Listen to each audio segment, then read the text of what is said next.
and welcome back to another Tween Crafternoon here at the Scott County Public Library in Georgetown, Kentucky.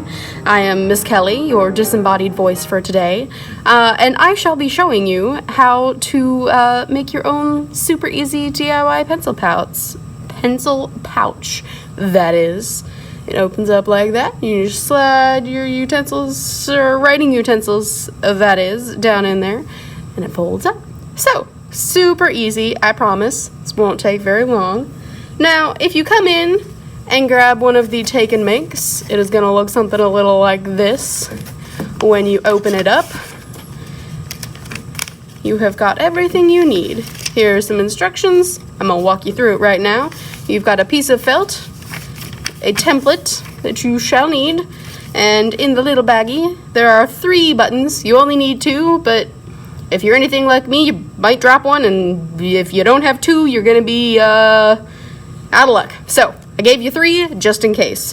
There's also a needle that is into this extra piece of random felt. We have a scrap felt box, so I went into there, and also some thread. Now, I'm gonna fold that back up, get that out of the way, and show you what we need to do. So, very first step, you need to cut that pattern out. So, it will look something like this. Why is it? Yes, okay. So, mine is rolled up because I kind of just set it in a box. And it got a little funny. So, you cut it out. You are going to make sure you cut out these holes. A hole punch, if you have access to one, works real well. It is the perfect size. You also, these used to be little X's. I just kind of cut little slits in it so that I could put my my marker through there, which is why it's completely black, but I promise it was a little X. You can kind of see it. So you cut that out. You are going to take your felt. I got this little roll of felt. It is super see-through, so this is not going to be a very sturdy pencil pouch, but that's okay. All the felt that you have is much sturdier. You are going to trace your pattern. It helps immensely to have something to weigh down the pattern while you're doing this, so you don't have to worry about it moving around and wiggling. I highly suggest using a marker. It will transfer to the felt much better than pretty much anything else. It'll be great. Once you have traced your pattern, buttonholes and little X marks included, you are going to cut it out. And through the magic of preparing, I have done so. So I've marked my buttonholes. Here they are. And then I have these little dots over here that I poked my pen through the little X marks so that I knew what I needed to do. Those are where we are going to sew the buttons. First, I'm going to punch my holes, and I am going to pull this up so that I can see through it and hopefully not completely break it. I'm just going to pop it apart for now, because now I can see exactly where I'm punching. So if I stick my felt in there, voila.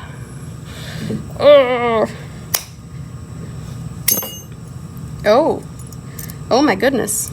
Well, I might have broken that hole punch. I think it'll still be fine. I will fix it later. Let's see if I can get another punch out of it. Line that up real nice like. Oh yeah, we're good. I'll just have to fiddle with it later. It's fine. And line it up there. Get open, and last one, we'll line it up. Alright, now, it looks like it didn't cut it all the way, but that is perfectly fine. We will grab our scissors and just trim. Voila. No worries. So let's get, alright. Complete. Excellent. Now, the last step before folding this thing up and having a complete pencil pouch is attaching the buttons. So I went scrambling for all the correct size button, and this is what I could find left over. They don't match, but I decided I don't care. And they are going to go right here. And let's see. In order to hide where I have used the marker, I am actually going to sew them on to the other side, but that will be fine because what I'm going to do is grab some thread, trusty embroidery thread that we've been using a lot recently, cut a piece of thread, snip. Oh, these scissors are brand new, and guys, they work good. I'm very pleased. And let's thread that needle there. Hey, okay, there we go. Success. I don't know why this feels so thick. Okay, so I'm gonna pull it down. I'm gonna knot on this side. And I over knot. That's a personal problem. Now I'm gonna take my needle and go right through that hole, and that was super easy because again, this felt is real thin. Okay, now I've got two different type buttons. This one has 4 holes, so I'm gonna go up through one of them there, back to front. Whoop.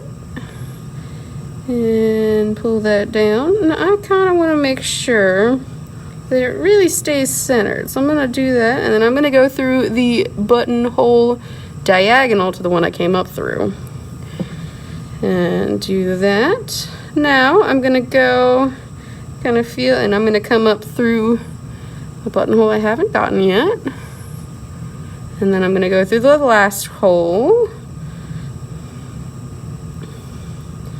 All right. And then I'm gonna go through one more time. You don't necessarily have to, but I like to make sure that my buttons are very secure.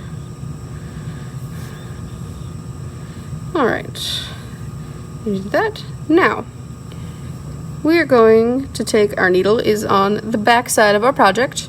I'm going to put the needle through the felt, but not go through a buttonhole. So it's poking out behind the button.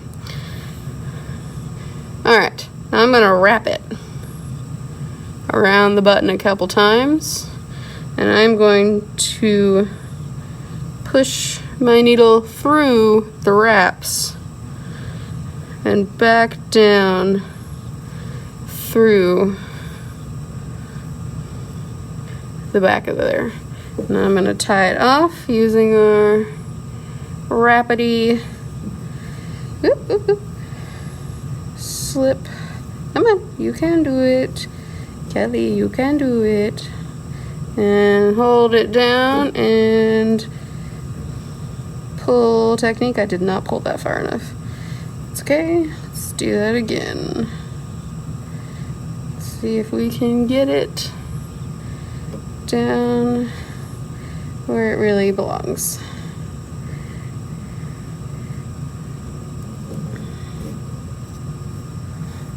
Okay, yeah, we're good now. So I'm gonna snip, and make that a little closer. Alrighty. Now, I'm gonna pull, I've still got plenty of thread on my needle here, so I'm gonna pull that down a little bit so I've got a longer tail. I'm gonna create a new little set of knots.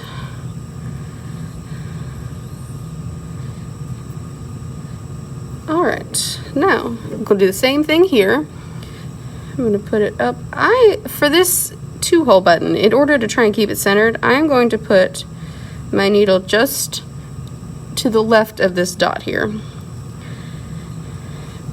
but centered otherwise. And I've pulled it through. I'm gonna grab my button, this one. Okay, that's the front of the button. All right, now I'm gonna hold my button so that it turns, so my buttonholes are that way, and then this should let me go through. Yeah, so now I am right on the other side of that little mark, so that should keep the button nice and centered. And then this little one's only got the 2 holes, so we're gonna go up through again. And that should be sufficient, especially since we're working with a 6-strand thread. So again, we're gonna come up, but not through the button, We're gonna wrap and go through the threads and back through the bottom. Bam. And let's see if I can do my little knot better this time. Pull you down. I think what's tripped me up is this needle is real thick near the eye, which is a little opening. And the thread did not want to go through. Okay, that's better. Snip. And snip. I'm going to set my needle to the side. All right, now we've got our buttons here. What we are going to do is fold this side to the center like thus, and then we can fold this side up. We're going to pass the button through that hole there, and pass this button through this hole here, and then grab that one, and now you can put your pencils, pens, markers, whatever you got in here, and then you can just close it right up, and you have completed your super simple DIY pencil pouch. I hope you enjoyed crafting with me today. I will see you next week with Miss Mary Lou for some real funny books. It's April Fool's, and well, we think we're funny, so we're doing humor books. I hope to see you then. But until then, bye guys.